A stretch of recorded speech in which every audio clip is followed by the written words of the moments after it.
Hello, amigos! Estamos de volta depois de um hiato importante, 3 semanas. Mas assim... E não foi culpa da Jordana, foi realmente minha culpa. Foi culpa da Letícia e das Olimpíadas, que a gente acabou se distraindo um pouquinho com elas. E também, tipo assim, sabe aquela coisa que, tipo assim... A gente precisava gravar esse primeiro capítulo pra pegar no tranco de novo, sabe? A gente meio que relaxou um pouco e aí, tipo... A gente precisava, tipo assim... Não, vamos gravar, porque se não gravar, a gente vai ficar enrolando pra sempre. Inclusive, a gente tá pra gravar desde ontem, só que aí, muitos nadas. Nossa, aí eu vou jogar videogame, aí eu vou ler outras coisas... E eu fico enrolando. Mas agora, Mas, na verdade, o principal é Duolingo. Vamos ser bem sinceros. A gente tá numa fase de Duolingo. Exatamente. Isso é uma verdade bem verdadeira mesmo. Enfim, ninguém quer saber disso, talvez. Vamos partir para o primeiro episódio do livro O Temor do Sábio. Segundo livro da crônica do Matador do Rei. Segundo dia, inclusive, que ele conta pro cronista. Por isso que vem... É verdade. Primeira coisa, então, tal como no primeiro livro, a gente vai falar um pouco do livro, da capa do livro, de uma maneira meio nonsense. Por quê? Porque eu não sei ainda o que se passa nesse livro, então vou deixar passar um monte de coisa, provavelmente, tal como na primeira vez. Sim. Então, vamos lá. Aqui tem um livro, a capa do livro é verde, tem o coach com uma espada, então a gente começa a interrogar se ele quer essa espada é porque ele aprende a lutar com os Andenrianos. Ele tinha dado uma prévia, né, de que hoje seria o dia que ele aprendia a lutar com os Andenrianos, né? Então, provavelmente, nesse livro vai ter alguma coisa de aprendizado. Mas será que essa espada é a espada dele? É dos Andenrianos? Será que é a espada que tá em cima lá da hospedaria, né? Isso, é insensatez, né? Verdade, verdade. E ele tá usando uma roupa que parece um pouco, na verdade, ele não tem mais aquela capa e parece um pouco uma armadura, né? Pois é. E um cinto de utilidades.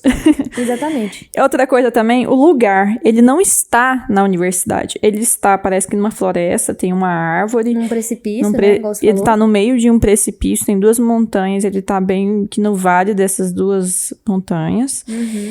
E é isso, tá ele sozinho. Árvore, né? Tem essa árvore ao vento, Isso. Não tem cidade, não tem nenhuma construção pra gente pensar em alguma coisa, não. Tá o Cole com uma espada, como é que chama? Desbanhando? Bainando a espada e... Eu acho. Olhando pra uma árvore ao vento, com roupa diferente, uma roupa que ele não usa, né? E num lugar que a gente não sabe onde é. E a capa tá um pouco, igual a gente falou, com um tom sombrio. Então a gente tá saindo de um tom mais alaranjado, amarelo. Mais solar. Pra uma capa um pouco mais sombria. Não chega a ser completamente sombria, mas é um pouco mais ali amadurecida. Sim. E é engraçado também porque essa árvore tá bem que balançando ao vento, né? E o vento é uma coisa importante nessas histórias. Ok. Partindo da viagem da capa, a gente vai então falar hoje do prólogo até o capítulo 5, né? E tem alguma errata, alguma comunicado, ou podemos já entrar nos capítulos em si? Não, vamos começar já. Beleza. E é só pra falar que já os próximos capítulos pra vocês se prepararem, vai ser do capítulo 6 ao capítulo 10. Anotado. Então, o primeiro capítulo é o prólogo, né? Que é um silêncio em 3 partes, que, tal como o primeiro e o final do livro anterior, começa, né? O primeiro silêncio seria o silêncio dos ecos feito das coisas que faltavam, porque tava naquela hospedaria vazia, sem pessoas, sem movimento, sem clientes, e esse era o primeiro silêncio, o mais audível, né, daquele lugar. O segundo silêncio é o silêncio de baixo, que é um silêncio furtivo. É um silêncio proposital, né? Exatamente. É um silêncio que, na verdade, está fazendo coisas por trás. Ele tinha acabado, por exemplo, de ameaçar o cronista na noite anterior. Verdade. E o terceiro silêncio é o silêncio do Quote, né? Que ele abandonou a esperança de um sonho. O silêncio de quem abandonou a esperança de um sonho. E é o silêncio também de flor colhida, de um homem que espera a morte. E tal como nos epílogos e prólogos do livro anterior, o primeiro e o terceiro silêncio são sempre os mesmos, que é das coisas que faltam na pousada e do silêncio de Colt. O segundo silêncio é sempre o que altera um pouco. Por exemplo, no epílogo anterior, o segundo silêncio era o silêncio do cronista que estava morrendo de medo e que não conseguia pegar no sono, né? E agora esse é o silêncio de baixo. A gente até estava comentando um pouco sobre essa questão de silêncio, essa questão de sem nome, essa coisa de tédio que é, de parado que é, né, o marco do percurso. E a gente tava pensando o quanto realmente muito diferente os interlúdios na pousada marco do percurso, com a quantidade, tipo, de histórias marcantes que tem na história narrada pelo Colt. Então, enquanto o Pousada do Percurso geralmente ela é muito parada, e aí geralmente, inclusive, as narrativas para fazer algumas observações a gente volta para Pousada do Marco do Percurso geralmente para fazer algumas observações da narrativa em si, mas geralmente a gente testemunha eles fazendo as coisinhas deles, geralmente no dia a dia deles, e é super tedioso, não tem nada muito de esplêndido, fora o Israel e o Mael, né, que é o troca-peles. Assim, foi realmente, se você for olhar pra pensar, às vezes eu tô até um pouco errada, mas nesses 2 últimos dias que a gente esteve com eles, teve acontecimentos. Mas será que foi, igual a gente falou, será que foi, igual a Jordana tinha comentado comigo, será que foi uma coisa proposital do Baixo? Tipo assim, o Baixo está propositalmente tentando, tipo assim, causar um fuzuê, tipo assim, pra fazer questão de que as pessoas saibam que é o Colt, sem o Colt saber que ele tá espalhando isso. E até pro Colt mesmo lembrar que ele é o Colt. Isso, porque ele tá cansado do tédio, do marasmo que é a pousada do Marco do Percurso. E às vezes contar essa história, essa odisseia do Colt, que é tanto, tipo assim, tem muitas coisas acontecendo, acorde o Colt realmente desse hibernação. Ok. Aí, então, comecemos o capítulo 1, Maçãs e Bagas de Sabugueiro, que é justamente esse ambiente monótono que a Letícia falou, que é quase que essa monotonia, esse marasmo, é o estado de espírito mesmo do coach, né? Que, tipo, não tem nada, parece que acontecendo. Na verdade, tem muita coisa acontecendo. Culpa, né? Questionamentos e tal. Mas ele diz assim, de forma geral, ele está quase que morrendo internamente, né? É quase uma depressão mesmo, né? Parece muito uma depressão. Aí, tá lá abaixo, entediado. Ninguém ainda tinha levantado. Ele tava lá, montando um drink. Porque não tinha mais nada para se fazer. E ele procurava um vinho de sabugueiro. Por isso que aqui fala bagas de sabugueiro. Ele procura um vinho, que era o vinho que ele mais gostava, e começa a meio que cantarolar fazendo tudo isso. Eu gosto do Baixo que ele tem uma coisa muito jovial nele, meio que até travessa dele, Sim, né? Muito. Aí, quando ele termina de montar o seu drink, chega lá o coach, né? E comenta com ele, uai, você já vai beber numa hora dessa? Aí ele fala, e que diabos há mais pra se fazer aqui? Uhum. Aí ele fala, olha, eu tava pensando sobre ontem, e eu acho que tem uma maneira de deixar as coisas mais seguras por aqui. E eles mesmo que pensam na mesma coisa e citam a mesma música. Antes mesmo dessa ser a sua música, Hashi, essa é a música dos meus encantados, né, do meu povo. E a gente fica pensando, sua música? Mas enfim, essa é a música que ele começa a falar. Brancos eram seus cavalos, como a neve, espada de prata e arco de chifre leve. Na fronte, ramos frescos e flexíveis, vermelhos e verde e imperecíveis. Aí os dois falam, essa música mesmo, então vai lá providenciar o que falta. E a gente fica boiando nessa conversa, né? Mas aqui a gente vai entender um pouco mais dela um pouco mais pra frente. E assim, só pra, tipo, eu acho muito legal, a gente tinha comentado, acho que nos últimos episódios, que essa narrativa, ela é uma narrativa de fantasia voltada para os personagens, né? Uhum. Desenvolvimento, nem tanto para o plot. E a gente vê que o tanto que o Patrick é bom para escrever coisas triviais. Uhum. Eu acho ele muito bom. Tipo assim, inclusive, várias coisas que eu marco no livro são coisas muito triviais, não tem nada a ver com a narrativa em si, ou o Chandriano, ou etc, etc, etc. É mais tipo assim, nossa, ele usou essa frase pra falar uma coisa tão simples e ficou tão bonito. E aí a gente consegue imaginar, tipo, o Bast olhando pra aquela prateleira enorme, cheia de garrafas coloridas, que provavelmente eu imagino que deve ter sido o Colt que fez, porque ele é um artífice, né, afinal de contas. E experimentando e cantando a música. Ele tava cantando, tipo, eu tava falando pra Jordana, tipo um Unidunité, escolhido foi você, só que do mundo dele lá.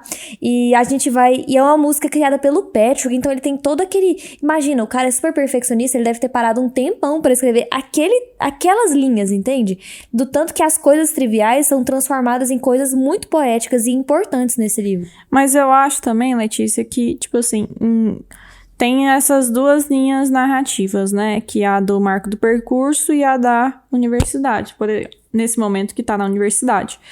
A da linha do marco do percurso, coisas muito triviais são ditas, porque essas coisas triviais, elas têm uma simbologia maior. Então, elas meio que dizem um pouco do estado de espírito mesmo, de coach. Então, eu acho que nada é por acaso. Tanto que as coisas triviais são descritas porque nada mais acontece, mas também porque elas descrevem realmente o estado de espírito de coach, às vezes até um pouco outras coisas. Ok, aí, então, Bast sai à procura do que seja lá o que ele foi procurar. Sim. E aparece Graham, né? Que ele foi lá entregar 3 barris vedados com aros de latão. Aros de latão, porque segundo Colt, o ferro ficaria úmido no porão e iria enferrujar, né? A gente não sabe se é só esse o motivo. E esses barris seriam para armazenar suprimentos para o inverno, né? Tipo maçãs. E aí, Graham olha a pousada e percebe que estava faltando cadeiras e mesas da noite anterior. A gente não pode esquecer que na noite anterior tinha tido a morte do Shep, né? A morte do Shep. E aí fala aquele negócio lá. E aí ele, observando aqui, ele faz um comentário tipo assim, nossa, foi feia a coisa ontem. Só isso, ele falou só isso pro Colt. E aí o Colt vai e responde pra ele, não, realmente foi feia a coisa ontem.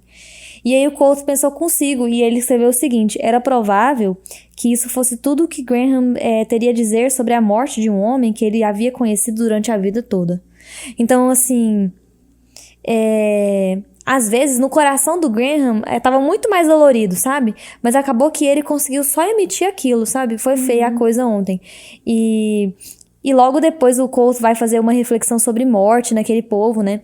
Falando assim que a morte pra eles na vida real era muito presente. Ela era tipo assim uma conhecida muito presente na vida daquele povo. Então seja por morte por infecção, por desastres, por guerra. Mas eles evitavam falar da morte na vida real.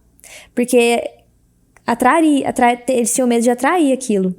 Já nas histórias, esse povo não tinha medo da morte. Inclusive, eles tipo, adoravam. Eles adoravam, ovacionavam as histórias de morte, assim, as histórias de guerra, porque era uma coisa distante deles.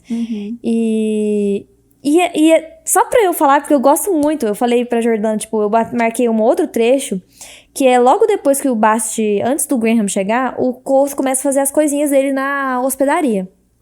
E ele pega, e o Patrick fala o seguinte, movia-se com a precisão de um relógio, qual carroça rodando pela estrada sobre sulcos conhecidos. Então, você consegue imaginar que o Colt, ele estava tão acostumado com aquela rotina, tal como uma carroça anda naquela estrada de terra, onde os sulcos das rodas anteriores passaram. E, tipo assim, sabe que coisa? Isso não é qualquer escritor que escreve isso. Tipo assim, eu fico tão chocada, porque pra mim isso é muito massa, isso é muito massa. E olha que eu não sou uma pessoa que entende literatura. Às vezes eu não tô falando, tipo assim, é mais uma empolgação pessoal do que uma... Meu Deus, essa literatura dele é muito bonita. Tipo assim, eu curto muito ler o Patrick por conta dessas passagens, sabe? Esses detalhes mais sensíveis Sim. dele, né? E, ok, então ele chega Graham lá, ele lhe serve um meio copo de cerveja E aí ele diz, inclusive, por estar mais reflexivo sobre essa questão da morte, mas sem demonstrar muito, ele fala assim, eu pretendo deixar uns papéis de sepultamento, né? Como se fosse um testamento mesmo, querendo usar os serviços do escriba. E ele diz, inclusive, que outros moradores da vila provavelmente fariam isso, porque eles tinham ficado todos um pouco assustados com os últimos acontecimentos. E Coach fica meio irritado, assim, porque ele queria o escriba só pra ele, pra terminar aquela história logo, né? Mas, enfim, isso acaba acontecendo e eles começam a conversar. O Graham, ele diz que tem uma sensação de que as coisas estão meio estranhas, que as coisas estão piorando nos últimos tempos. E aí ele fala, mas o que você sabe, né? Você é jovem, quantos anos você tem? Você devia, Coach, estar correndo atrás de moças, mas você parece ser mais velho e faz ruídos de velho. Nem faz sentido, né? E aí... Aí, que mais? E aí o coach meio que, no fim dessa conversa, fala assim, as coisas realmente andam mal por aqui. Meu instinto diz que ficarão ainda piores. É porque o Graham, ele começa a refletir um pouco, tipo, nossa, coach, eu ando me achando muito velho, eu ando pensando igual meu pai, que as coisas antigamente eram mais fáceis, que as estradas eram melhores, que a gente era mais seguro. E eu tô ficando um pouco mais pessimista, sabe? Será que é só porque eu tô ficando velho ou é porque realmente as coisas estão ficando ruins? Aí o coach fala... Aí tem essa questão que a Jordana falou, que, nossa, coach, mas eu tô te perguntando, mas na verdade você nem é velho, né? Você só tem cara de velho, assim, mas você age como velho, mas na verdade você é super novo, né? E aí ele pega, aí acontece essa coisa que a Jordana falou, e aí o Cole termina e fala, olha, Graham, pelo que eu ando sentindo, eu acredito que as coisas estão ruins sim e vão piorar. Então prepare-se para um inverno difícil. E dê também um jeito de poder se defender. E aí o Graham vai embora e fala assim, que bom, que não é só o meu instinto, então, sim, né? E aí ele vai embora e mais tarde passa os Benton e Coach compra umas maçãs dele, maçã inclusive para ele armazenar nesses barris que ele tinha encomendado do Graham, né? E começa a trabalhar, separar, lavar as maçãs e depois espremê-las assim, né? Pra fazer um vinho, alguma coisa assim. A cidra, pra fazer com aquele mesmo olhar perdido que ele estava fazendo suas atividades pouco antes, né? Sem música, fazendo de maneira mecânica, sem nenhum prazer, sem nenhuma distração, realmente como se fosse uma máquina mesmo. Aí... termina o capítulo 1, começamos o 2, o azevinho. O cronista acorda e vê que Coach estava lá fazendo uma torta e tal, né? E aí o Coach fala, você não sabe o tanto que é difícil fazer uma torta. Fazer outras coisas, tudo bem, mas uma torta, se você erra o começo, ela está arruinada, né? Depois ele vira pro cronista e fala, qual que é o nome daquela parte da maçã que a gente espreme para fazer a cidra e a gente não aproveita os restos dela? Aí o cronista fala, é o bagaço, né? Mas por quê? Eu falei assim, nossa, bagaço. Fazia 2 anos que eu tava tentando lembrar dessa palavra. Bagaço. Aí eu falei assim, mas por que você não perguntou para outras pessoas? Aí ele falou que se era algo que todo mundo sabia, ele não podia dar o luxo de perguntar. E aí a Jordana fez uma teoriazinha. Na verdade, só uma reflexão, assim, que eu acho que o fato do coach estar esquecendo as palavras é meio que uma alusão a esse processo mesmo dele estar perdendo a sua capacidade de nomeação. Sua magia, né? Sua magia. Tipo, ele não tá só perdendo a capacidade de nomeação, mas até a capacidade de evocação de palavras simples. Eu acredito, assim, fazendo uma reflexão, às vezes até posso estar forçando, mas assim, a gente vai ver que o Patrick, quando vai falar da universidade, ele também vai fazer uma certa crítica que dá pra gente trazer, tipo, da vida dele pra narrativa. Porque às vezes o próprio narrador, ele deixa espirrar um pouco da vida dele ali pra dentro. E o Patrick mais evidente na parte da admissão. Só que o que acontece? O Patrick, ele é um autor, eu já tive a oportunidade de participar de algumas lives dele como ouvinte lá da Twitch, e ele é um autor que luta, que ele tem transtorno mental, então ele toma remédios eu acho que ele toma remédio pra depressão. Então, ele próprio sofre de um problema de saúde mental. Então, quando ele coloca o Quoth nesse estado, eu imagino que seja um pouco de reflexão sobre o próprio estado de saúde mental dele e de muitas pessoas, né? Não quero forçar barra nenhuma, mas assim, eu acredito que tem sim um pouco de reflexão do próprio Patrick em termos de uma pessoa ficar assim, anérgica, sem energia, com um olhar mais vazio, onde a pessoa não sente prazer mais nas coisas que antes sentia. Então, tipo assim, eu acho que tem ali, sim. E aí o Quoth, já olhando pra narrativa, igual a Jordana falou, a gente vê que essa mente dele tá tão um pouco abalada que ele vai... Empobrecida quase, né? Que ele vai perdendo essas capacidades que enriqueciam tanto ele. Então, a nomeação, a simpatia, a gente viu que ele falhou. E aí, tipo, agora pra nomes banais. Poxa, a gente vai ver mais pra frente, o Quoth deu o nome pra Auri. E a Auri, ela gostou do nome, a ponto dela se deixar ser nomeada por ele. Tipo assim, não, eu gostei desse nome, eu vou deixar você me chamar assim. E isso não é pouca coisa. Então, ele deu um nome pra uma pessoa. Imagina ele não conseguir falar um nome, uma palavra de uma coisinha, tipo um bagaço de uma maçã ou de uma fruta, entendeu? Não, e outra coisa também, que ele escrevia músicas, assim, com muita facilidade. Sim. Compunha músicas muito facilmente. Verdade. E agora ele não consegue nem lembrar o nome do bagaço. Sim. Ele que tá o próprio bagaço mesmo. Aí, capítulo 2, Azevinho. Então, o cronista acorda, né? Ah, não, já falei essa parte. Enfim, aí chega Bash, né? Com aqueles ramos de azevinho que era o que ele foi buscar na floresta, né? Que a gente não tinha entendido nada. Aí ele fala: Cites cavalgam com coroas de azevinho quando caçavam toca-peles. Fala o que é o Cites. Não, aí a gente começa a ter uma pistazinha daqueles sítios que a gente tinha conversado antes, né?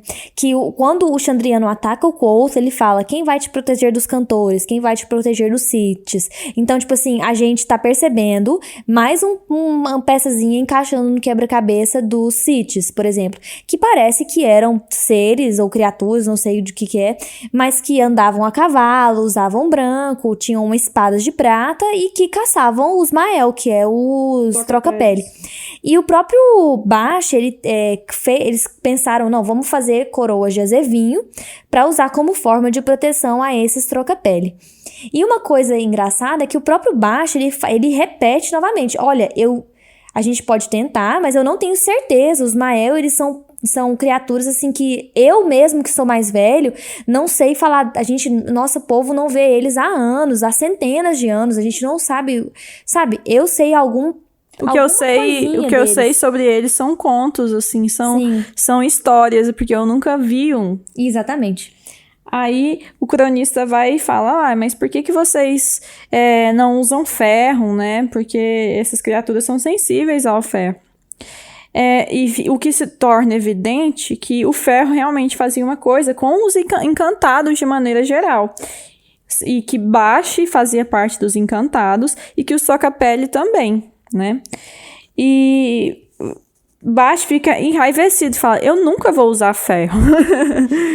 Tipo assim, ele acha o cronista bobo, tipo assim, isso é bobo. Não, e fala também que assim, um Toca-Pele, quando ele entra dentro de você, quando ele te possui mesmo, entre aspas assim, ele consegue, tipo, arrancar o seu coração do seu próprio peito. Morder sua língua. Morder sua língua, pode, tipo assim, consegue destruir o seu corpo. Por que você acha que ele não vai conseguir tirar um amuletozinho de ferro? Então, tipo assim, não adianta usar Essa ideia foi tosca, tipo isso. Essa ideia, ela é idiota pra você. Eu nem sei porque eu estou considerando a sua inteligência cronista. Tipo assim, o Baixo é desse jeito, com o cronista. Uhum. E aí, o cronista fala, mas como é que a gente vai ter certeza que aquele troca-pele não entrou no corpo de alguém? E aí o Baixo fala, não, mas quando eles estão no corpo de alguém, eles matam o tempo todo. Eles teriam matado todos do salão, se ele tivesse trocado rapidamente lá na hora. E aí é engraçado que o cronista fica continua indagando, mas como saber? E aí o Baixo, ele começa a agir de uma maneira diferente. Pula em cima fala uma língua totalmente estranha aos ouvidos da gente. E aí ele ele começa a se portar estranhamente, aí ele vai e assusta o cronista muito, e o cronista leva um baita de um susto, sai caindo, cadeira, sai empurrando mesa, até que quando ele vê, olha pra trás e vê o Basti rindo, assim, gargalhando mesmo, porque ele tinha fingido ser um Mael pro cronista, e o Coulson também deu umas risadinhas bem discretas, mas ele falou, tipo, para aí, Basti, mas assim, ele tava rindo. Exatamente. Aí, inclusive, o Basti ficou felizíssimo, porque fazia anos que o cronista não ria, que o coach não ria. E aí o coach vai sair, assim, pra resolver um negócio lá daquelas maçãs, daquelas cidras lá que ele tava fazendo mais cedo. E aí o Basti oferece ao cronista uma coroinha, né, das de azevinho.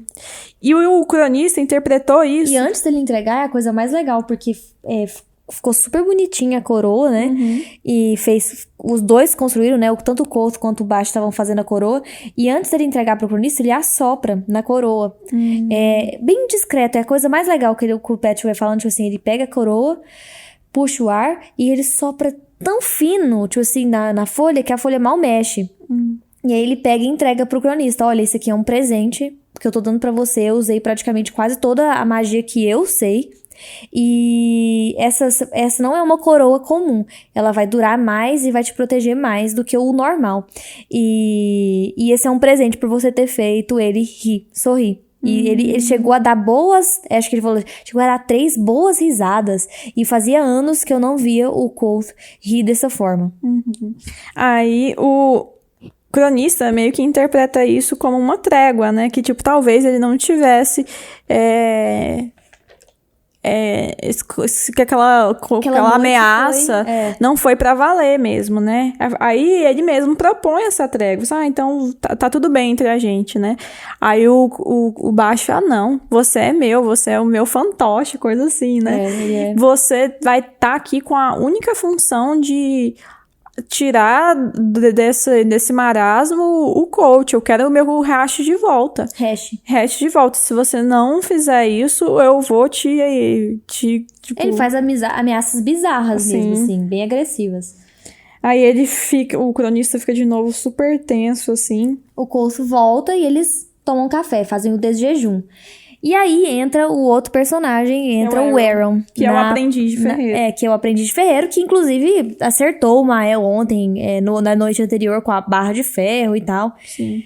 E ele tinha sido chamado por Carter. Carter, aquele que tinha... Do Scrael. Do Scrael, que a vaquinha... A Nelly, o cavalinho, tinha sido morto.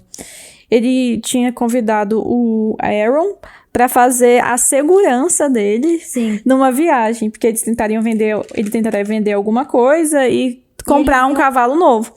E aí eles estavam, o Aaron chegou na pousada pedindo provisões para viagem, comida para viagem.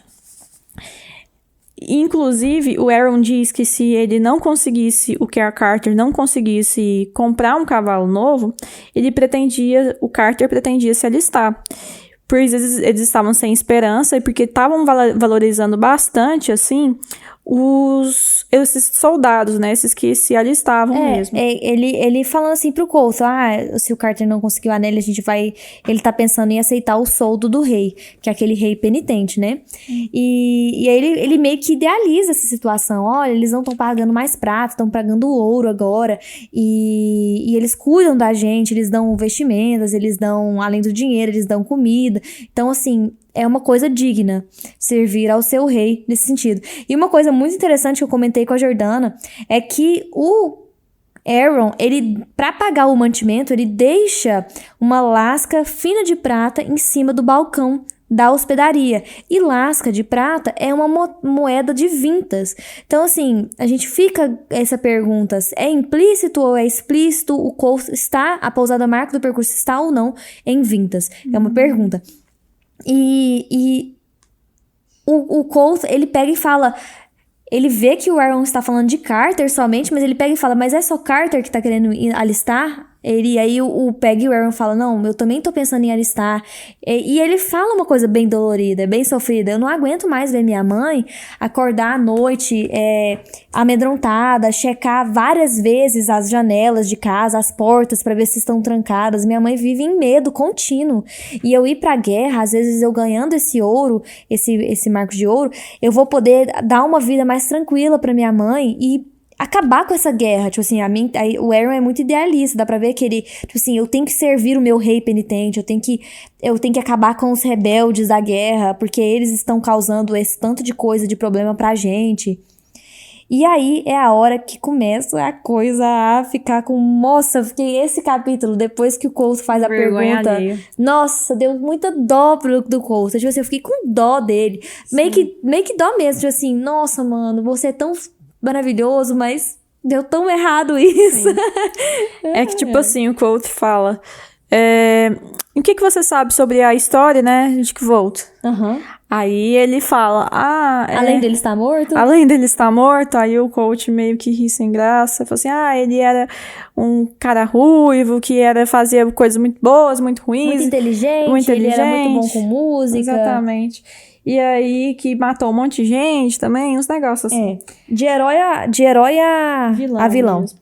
Aí, e falou assim, não, mas o que você sabe fisicamente dele? Eu falei, ele era ruivo, né, não sei o quê. Eu falei assim, e o que você faria se todos os 4 cantos estivesse com a procura de você, que seu pescoço valesse muito dinheiro?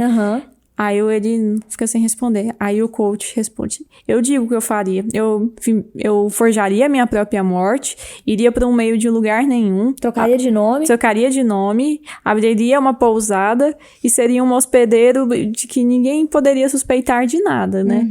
Aí ele olha assim pra ele.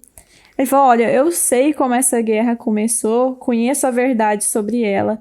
Quando você a ouvir, você não ficará nem de longe tão ansioso para lutar por ela. E o Aaron, ele é um menino que amava as histórias do Cobb. Você via que ele amava. E o Colt, ele faz essa barganha do tipo, eu posso te contar várias histórias aqui.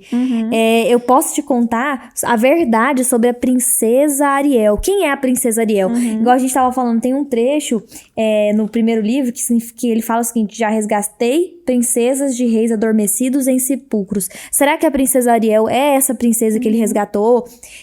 Sabe? E aí ele promete essa barganha com o Aaron. Assim, olha, inclusive, esse moço que tá aqui não é um mero escriba. Ele é um cronista muito famoso que veio escrever a minha história. Vem aqui que eu tô contando a história pra ele escrever. Fica aqui que você não vai querer lutar nessa guerra. Aí ele fica um pouco chocado, assim, mas na mesma hora você, então faz uma simpatia pra mim, cadê sua capa? Cadê sua capa de cor? Que não tem cor particular.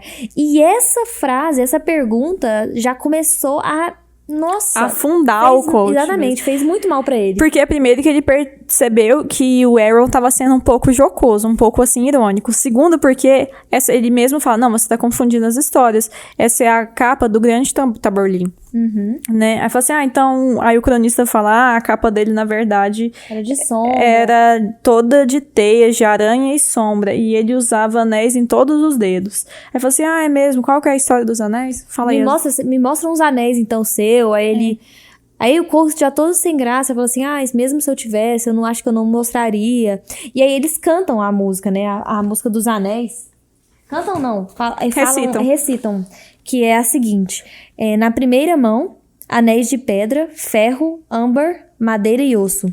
Anéis invisíveis tinha na outra mão, um de sangue em ondulante pendão, um de ar, murmurante de tão leve, e no de gelo, das falhas a mais breve, fulgia vagamente o anel de chama, e o derradeiro anel era sem nome. Exatamente. Só uma reflexão sobre o que poderia dizer isso. Apesar que eu tô pensando, eles são invisíveis, né, Jordana? São anéis invisíveis. Mas no primeiro, nos outros... não, na primeira mão, Na primeira mão eles não eram. E eu tava cogitando que às vezes esses anéis, assim, na verdade, eram pra fazer melhor uma conexão, uma simpatia, porque eles tinham um elemento em cada dedo, né, e poderia, assim, às vezes, fazer uma conexão mais efetiva com elementos semelhantes, né? Faz sentido. Mas aí, eu não sei o que seriam esses anéis e nem onde eles estariam, talvez naquele baú que ele tem super requintado no quarto dele, né? Ou sei lá onde. Ou ele carrega o tempo todo, pelo menos os invisíveis, né? Não sei. Enfim, E aí, isso serviu, assim, pra deixar o Colt completamente Foi um balde d'água. mal. Nossa, foi horrível de ler. E, assim, o que faz pensar que tem aquele trecho que ele fala assim, eu mudaria o meu nome. E a gente lembra que Colt, em Ciaro, significa desgraça. Sim. Então, assim... Nossa, a gente só tá comprovando que o coach tá realmente, assim, é desgraça atrás de desgraça. De assim, oh meu Deus do céu. Ele realmente colocou a máscara da desgraça e tá virando ela própria. Aí, o que aconteceu? Ele ficou todo sem graça, aí o Aaron fala, nossa, de todas as histórias que fizeram pra me convencer a ficar, essa foi a mais original, e ficou rindo, assim. Aí o coach ficou todo murcho, tipo, todo sem graça. Minha mãe inventou que tá com tuberculose, a fulana que a minha namorada inventou agora que tá grávida. Tudo pra eu ficar. Mas ele é até assim, no final, ele é até respeitoso com o Colt. A gente só vê que ele não entendeu. Ele não foi bobo. Deixou uma oportunidade de zona passar. Então, tipo assim, ele falou, não, mas senhor coach, eu entendo que o senhor tá preocupado comigo. Nossa, que pena que o senhor... eu entendo que o senhor tá preocupado, mas eu não vou aceitar de primeiro o soldo do rei. Eu tô só avaliando as minhas opções e tal. Então, o Aaron, ele não foi de todo ruim, de todo mal com o Colt. Mas, assim, ele levou o Colt na brincadeira. Ele achou que, de fato, era porque ele achava impossível o Colt ser Kvolt, né? E outra coisa engraçada também é que o cronista depois fala assim, fala meio pra dentro, né? Não, foi o cronista. Que ele fala meio pra dentro, né? Ele fala assim, você... Depois que o menino sai. Você interpretou tão bem o papel de hospedeiro que ninguém acredita que você possa ser outra coisa. Sim, verdade. Mas fala do negócio do Bash que foi engraçado. Não, é que na hora que o Bash viu que a coisa zangou de uma maneira totalmente ruim, ele pegou o saco de aninhagem comida, com comida e joga assim pra Aaron e fala assim, aqui tá, e é isso, e vaza, dá o pira. Porque ele tava muito irritado, eu consigo ver com certeza o Bash irritado. E fala, quando o Aaron sai, antes do Aaron sair, ele pega e fala, vocês podiam dar uma olhada na minha mãe e na minha namorada. Aí o Bash fala assim, claro, pode deixar que eu vou dar uma olhadinha na sua namorada, assim, querido. E o Aaron nem capaçoca ligou, assim, ele ficou todo felizinho, na verdade. Nossa, muito obrigada. Aí, tipo, o Bash ficou incrédulo, tipo assim, não é possível que esse menino não tenha enxergando o que eu tô querendo dizer. Tipo, eu vou dar em cima da sua mulher, moço. Exatamente. E aí ele pega e vai meio que vai empurrando o Aaron pra fora, fecha a porta e fala pro vazio da pousada, tipo, é nisso que dá ficar trabalhando com ferro o dia inteiro, tipo assim. E ele falou também, gente, eu achava que ele era inteligente, mas esquece, vocês viram que ele falou da namorada? Esse cara é um burro, é um estúpido. Sim. Aí, enfim, agora os três sozinhos se sentam e Colt começa a falar, onde é que eu tava mesmo? Eu achei até que ele fala, você falou das histórias lá e tava com devaneios sobre o seu amor. Aí fala assim, eu não devaneio. Baixo. Enfim, eles começam a retornar a história e o coach volta a se recuperar mesmo, a recuperar sua própria vida, praticamente. E ele fala o seguinte, antes de começar, ele fala assim, tudo que eu queria estava na universidade, tudo que eu queria era ficar lá. E assim, a gente viu na capa que ele tá só, ele não tá mais numa cidade diferente, ele tá com um aspecto diferente, então será que a gente vai ver o Colt sair da universidade? Será que finalmente a gente vai ver a expulsão dele? É o que me passa na cabeça, certo? Sim. Aí, capítulo 3, sorte, que é no dia do sorteio para a prova de admissão. Inclusive, ele fala lá que, eu não entendo porque esses aristocratas, esses ricos, eles se preocupam tanto com a taxa de admissão, sendo que, na verdade, ter uma taxa mais alta ou não vai reduzir o troco que eles têm no bolso para gastar com dinheiro, com prostitutas e bebida, né?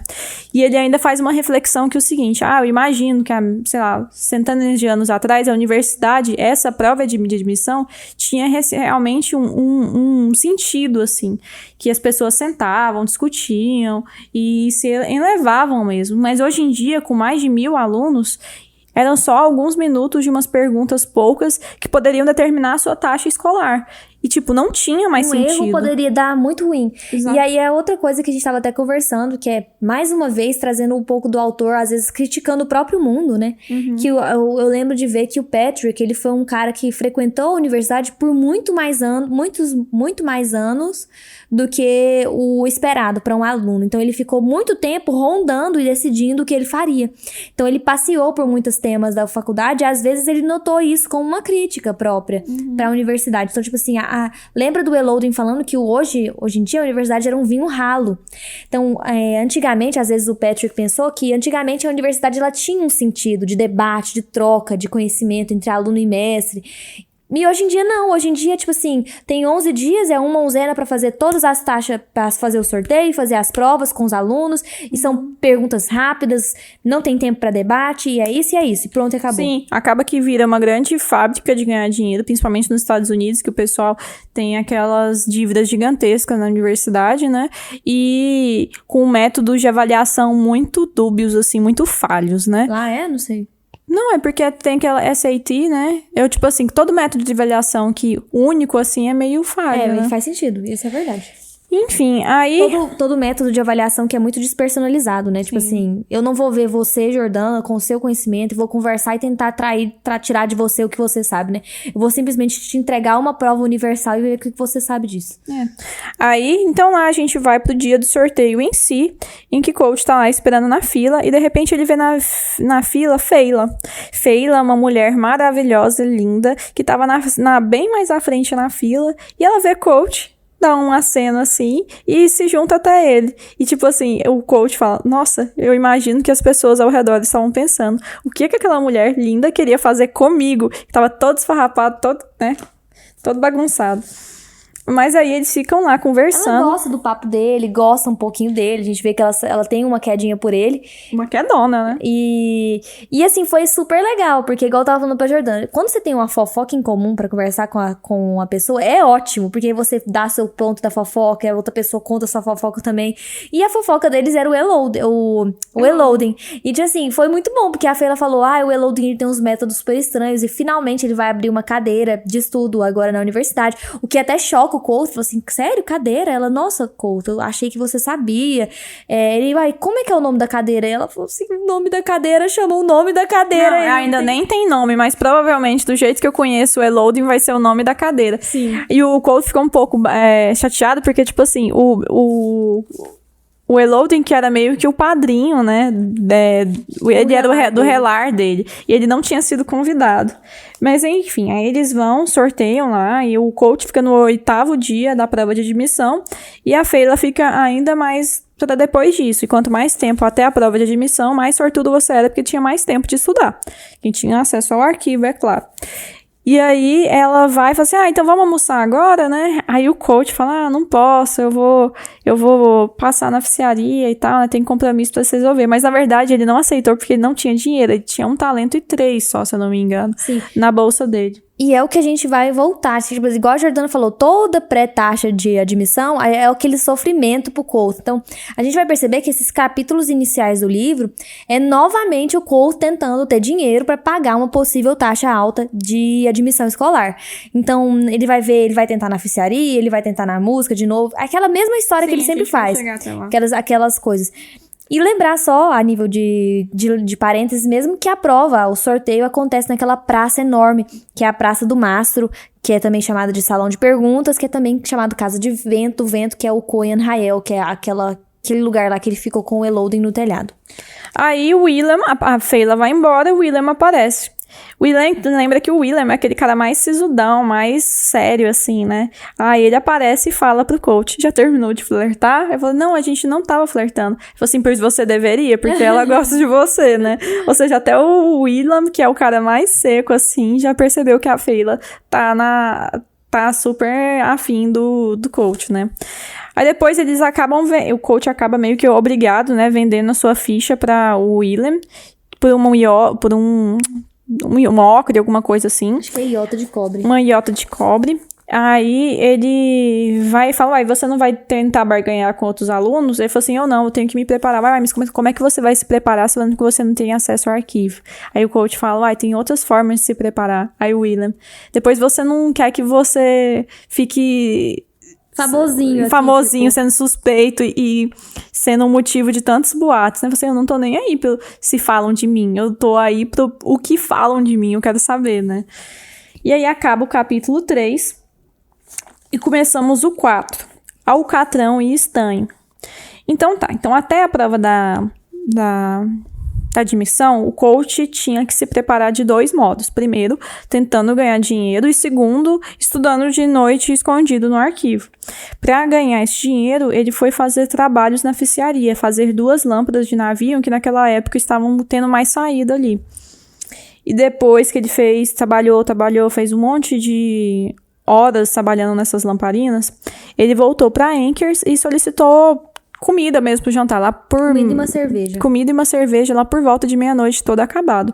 Só que em vez dele comer no quarto, tal como ele tinha dito, ele embalou tudo, né? E foi pra Auri, né? Telhado do Magno. Do telhado do Magno. Aí eles se encontraram. E como tava mais frio, eles foram pro subterrâneo comer lá. E aí é muito engraçado do jeito que eles conversam. Aí a Auri... o jeito que eles nomeiam as comidas. Tem uma parte que a Auri fala assim, eu tenho uma maçã que acha que é uma pera, um pãozinho que acha que é um gato, e uma alface que pensa que é uma alface. E aí ele pega e fala assim, isso não é bom? Mas pensar que você é uma alface e é uma alface não é bom, Auri?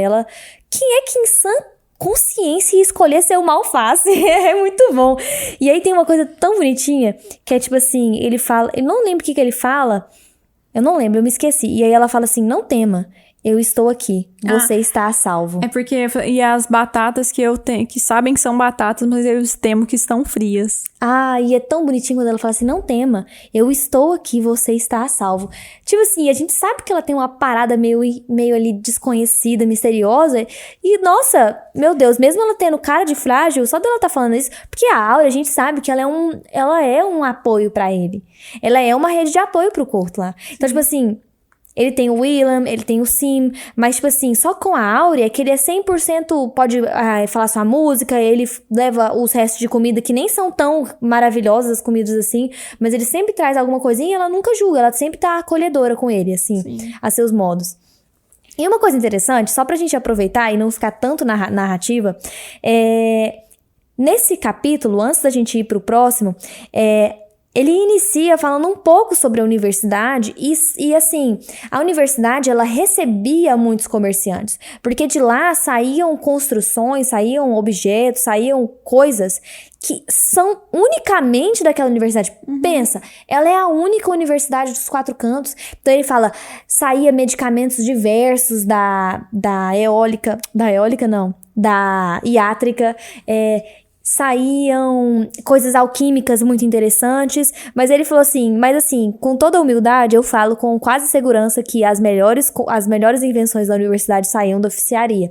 E era por isso que eu investia tanto nas construções da oficiaria. As melhores invenções palpáveis. Ele disse isso. E tipo assim, e é muito legal, porque era de lá que ele tirava o dinheirinho, que tinha até uma taxa, assim, tipo assim... 60% do... Exatamente. Então, você construía uma coisa, 60% daquilo ia pra você, do dinheiro da venda, e 40% ficava com a pessoa. E aí, eles vão pro subterrâneo, eles passam por todos aqueles lugares, né, saltos, enfunado, e ela encontra até um caninho meio mornozinho pra esquentar as batatas lá. É muito bonitinho. E depois... e é nessa parte que ele fala... Eu a chamava de Áurea, era um nome que eu tinha dado a ela.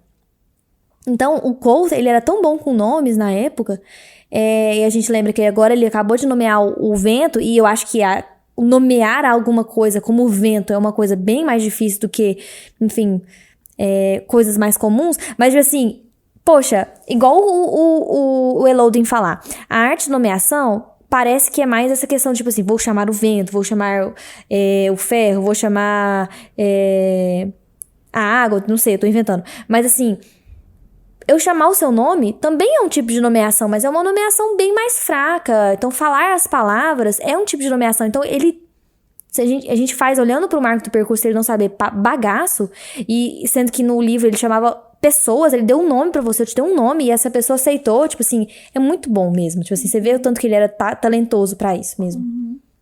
Aí, outra coisa, eles terminaram de comer, e aí ele foi posteriormente estudar no arquivo, né? E ele até faz uma reflexão seguinte, ele sabia que o invadir o arquivo, né, poderia significar sua expulsão se ele fosse pego.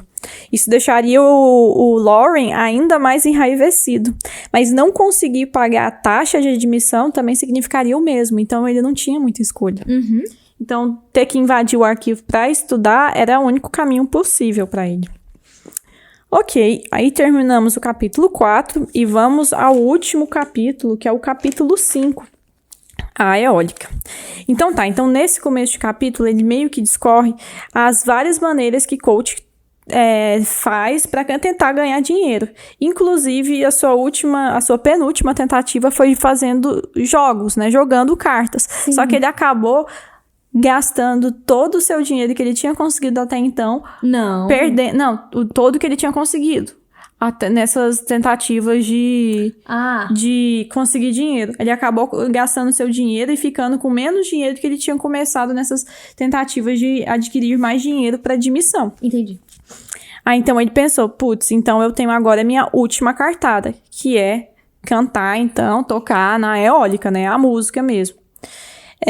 Então ele foi em direção à eólica, e lá foi com ele o Sil, o Will e o Manet. E eles falaram, a gente levou o Manet por 2 motivos. Um, que a gente precisava da quarta pessoa para inteirar o jogo dos 4 cantos. E também porque o Manet estava lá há 30 anos na universidade, a gente tinha quase que a obrigação moral de tirar ele de um pouco de lá. Sim. Isso aqui é muito engraçado, porque o Manet tá completamente fora do seu ambiente natural. E eu falo pra Letícia que o Manet é essa pessoa que passou tanto tempo na universidade, barriguda, grisalha, com cara meio de doido. Tanto que pra mim, quando eu leio o Manet, eu leio o Patrick. Eu acho que eles são a mesma pessoa. Mas enfim.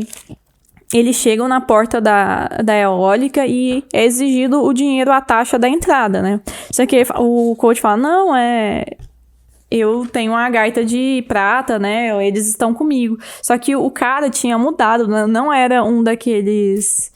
Ou era o Deok ou o Stankion. Eu acho que era o Deok. Não, o Deok. Não era o Deok, era uma terceira pessoa. Era uma terceira pessoa. Que aparentemente, nesse período que o coach tinha conseguido essa gaita na eólica, esse terceiro moço talvez... Não tava lá. Não tava lá, ele tava viajando, parece. Aí, a Marie, né, ela meio que grita da fila, fala assim, não, essa gaita é legítima, ele pode deixar ele entrar, ele conseguiu quando você não estava por aqui.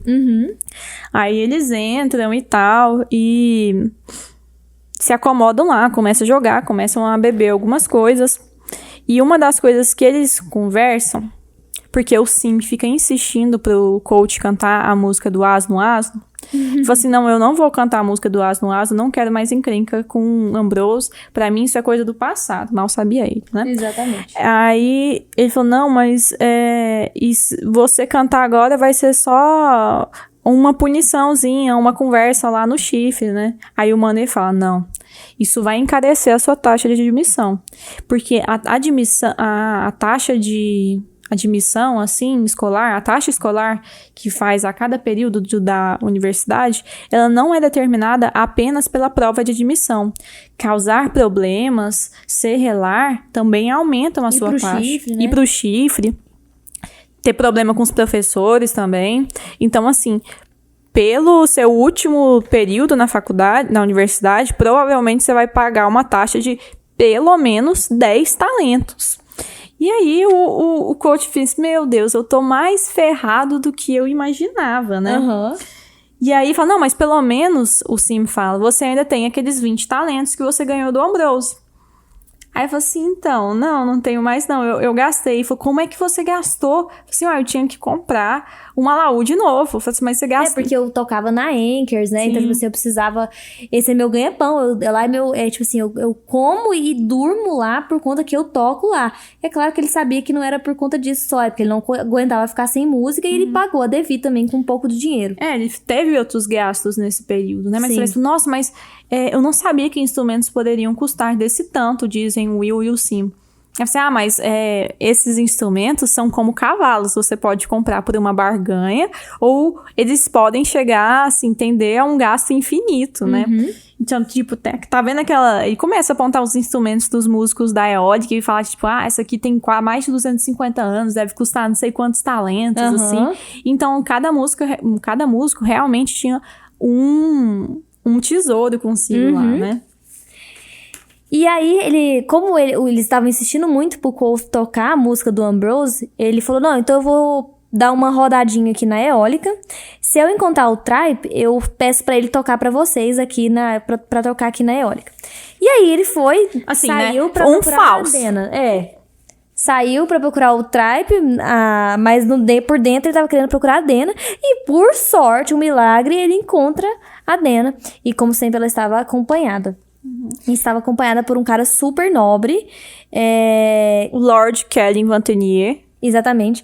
E que foi super desdenhoso com o Cole. Mas assim, muito, muito mesmo. Só pra descrever, os dois estavam vestidos como se pertencessem ao local. O coach diz que o preço da roupa que ele portava provavelmente ia pagar 10 taxas de admissão pra ele. Tipo, taxa de admissão pro ano todo dele.